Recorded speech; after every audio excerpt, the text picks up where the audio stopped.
Sebagaimana dikatakan bahwa minat investasi pada proyek Ibu Kota Baru Indonesia kini mengalami peningkatan besar. Dan untuk itu pembangunan di Ibu Kota Negara IKN Nusantara pun dilakukan secara masif. Pemerintah Indonesia terus membuka peluang investasi untuk pembangunan Ibu Kota Negara Nusantara atau IKN. Menteri PUPR Basuki Hadi Mulyono meyakinkan para calon investor terkait penjaminan investasi di dalam proyek ini. Dia mengatakan kehadiran investor dan mitra bisnis sudah dijamin oleh basis legal yang kuat yakni Undang-Undang Nomor 3 Tahun 2022 tentang Ibu Kota Negara yang didukung oleh mayoritas anggota DPR di parlemen.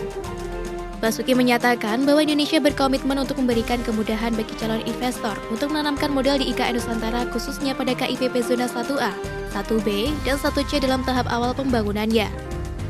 Saat hadir dalam acara Forum Investasi Ibu Kota atau IKN Nusantara yang diselenggarakan oleh Kementerian Perdagangan dan Industri Internasional atau MITI bersama dengan Kedutaan Besar Republik Indonesia di Kuala Lumpur, Basuki Hadi Mulyono menyatakan bahwa Indonesia akan memberikan karpet merah bagi para investor dari negeri jiran.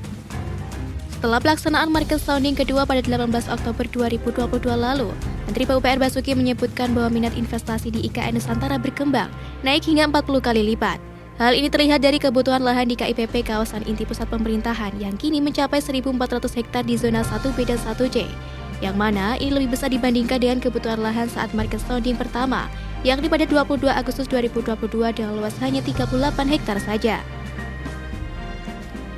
Sejalan dengan peningkatan besar minat investasi di IKN ini, ternyata tak hanya investor dari dalam negeri saja yang berdatangan. Kini ada sebanyak 183 investor dari Malaysia dikatakan telah berminat menanamkan modal mereka di proyek besar IKN ini. Minat investasi ini sendiri disampaikan oleh wakil investor saat menghadiri Forum Investasi IKN yang diselenggarakan di Kuala Lumpur, Malaysia oleh Kementerian Perdagangan dan Industri Internasional bersama Kedutaan Besar Republik Indonesia pada 30 November 2022 kemarin. Tetapi hingga saat ini dinyatakan belum ada terkait kesepakatan nilai dan skema investasinya. Sementara itu, penyelenggaraan forum tersebut sendiri juga adalah untuk meningkatkan investasi dan kerjasama bisnis antara Indonesia dengan Malaysia. Mengenai anggaran untuk pembangunan IKN ini, skema pembiayaannya adalah dari APBN akan menggunakan 19,2% saja, yakni sekitar 89,4 triliun rupiah yang pekerjaannya meliputi pembangunan Istana Negara, bangunan strategis TNI Polri, gedung legislatif dan yudikatif, pangkalan militer dan pengadaan tanah. Kemudian dari KPBU, kerjasama pemerintah dan badan usaha akan dialokasikan sekitar 253,4 triliun rupiah atau sebesar 54,4%, yang meliputi pekerjaan infrastruktur dasar, rumah dinas, rel, bandara, sarana kesehatan, lembaga permasyarakatan, dan juga jalan tol.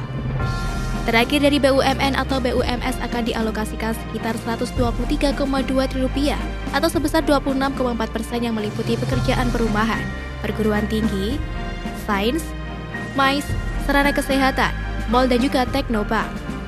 Hingga saat ini IKN terus melanjutkan pembangunannya dan dikatakan akan masif di tahun 2023 mendatang. Dan sampai sekarang telah ada sejumlah proyek dari berbagai sektor yang sedang dibangun atau yang baru mulai konstruksinya.